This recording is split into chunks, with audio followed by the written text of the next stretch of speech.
I'm excited to share some fascinating tales from the depths of the internet, where anonymous users pour their hearts out about everyday conundrums and moral dilemmas. Join me as we dive into the world of Am I the Asshole? And explore the complexities of human behavior in a series of cringeworthy, thought-provoking, and sometimes downright bizarre stories. Am I the butthole for exposing my brother's fiancé at their engagement party?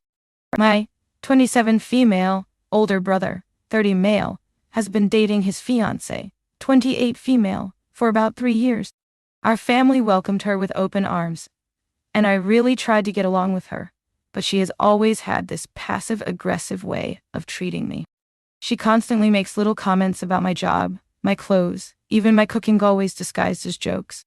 I bit my tongue for years because my brother loves her, and I didn't want to cause drama. A few months ago, I found out she'd been telling people that I was jealous of her because she was marrying my brother, and that I was obsessed with him. When I confronted her privately, she laughed in my face and said, "Well, if the shoe fits," I told my brother, and he just brushed it off, saying she was just messing around. Fast forward to last weekend at their engagement party. Everything was going fine until she decided to make a speech. She went on about how she and my brother were meant to be.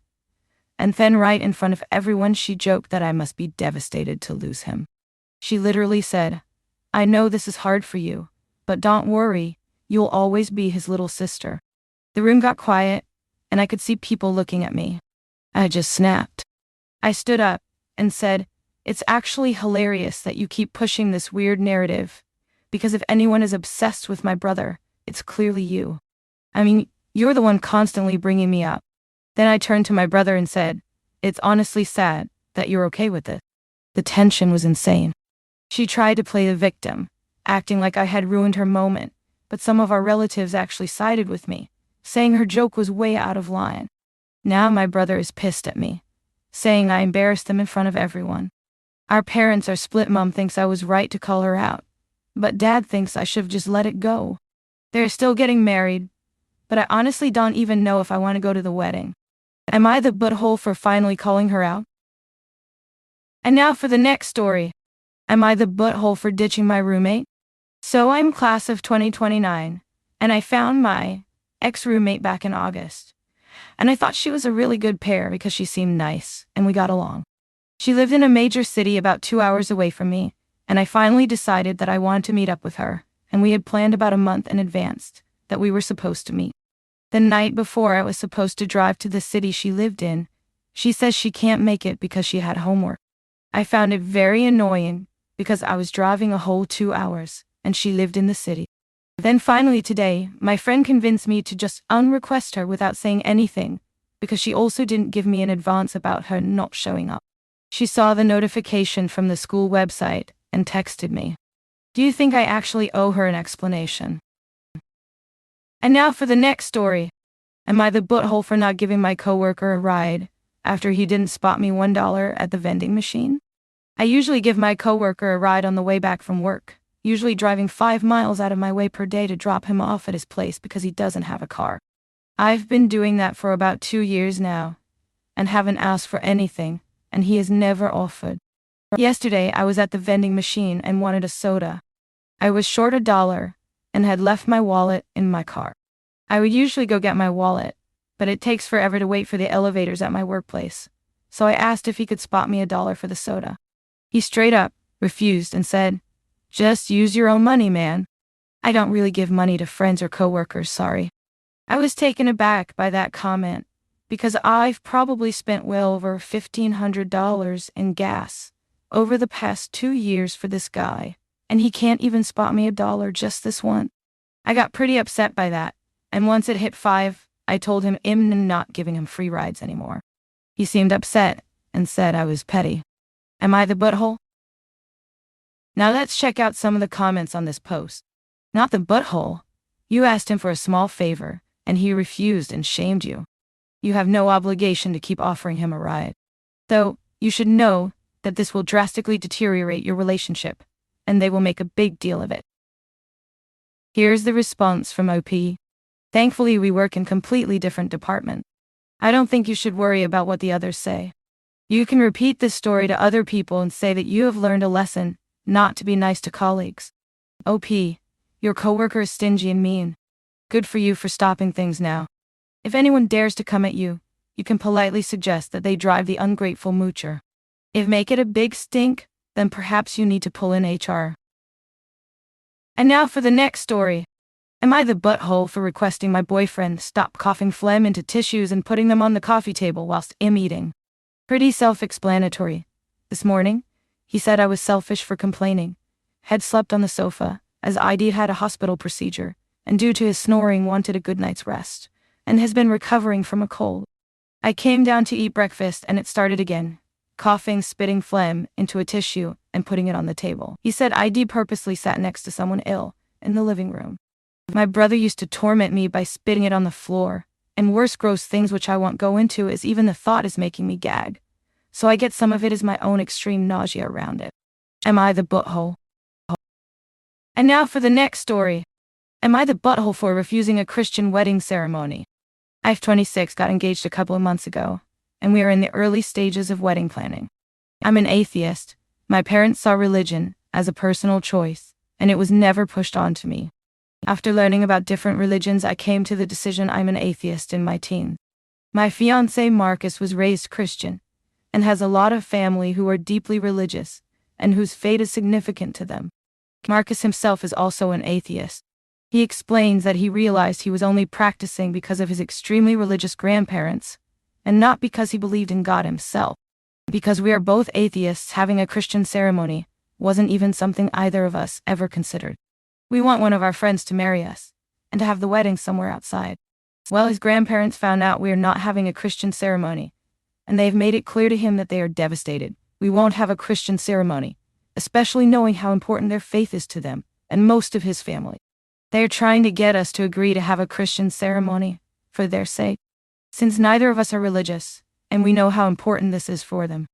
Marcus and I agree we don't want a religious ceremony, but his grandparents' insistence is getting to Marcus since he has always been extremely close to them.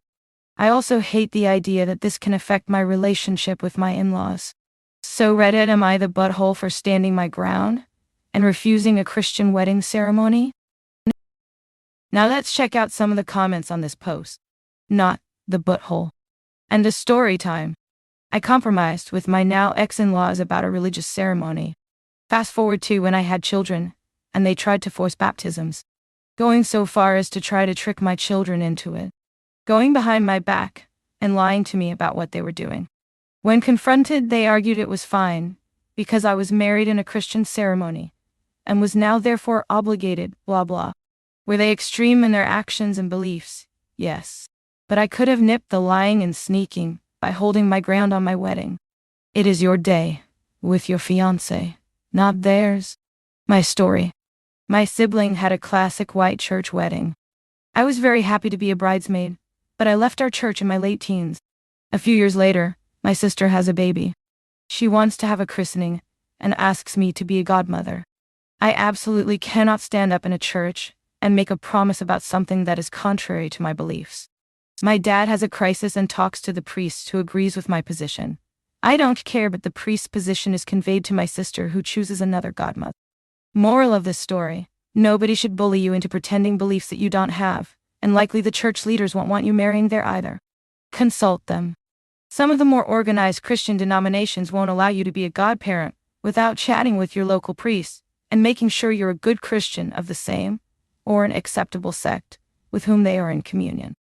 I know it is often done as tradition, but chances are decent that the person with a religious calling still takes it seriously, and was never going to accept you as godparent. They seem pretty loosey-goosey with their Christian values. Well, they harbor sex offenders, found that out later. But in my experience, the most vocal tend to be pretty rules for thee, not me, about whatever it is they are being the most vocal about. As someone who grew up in a church, I agree.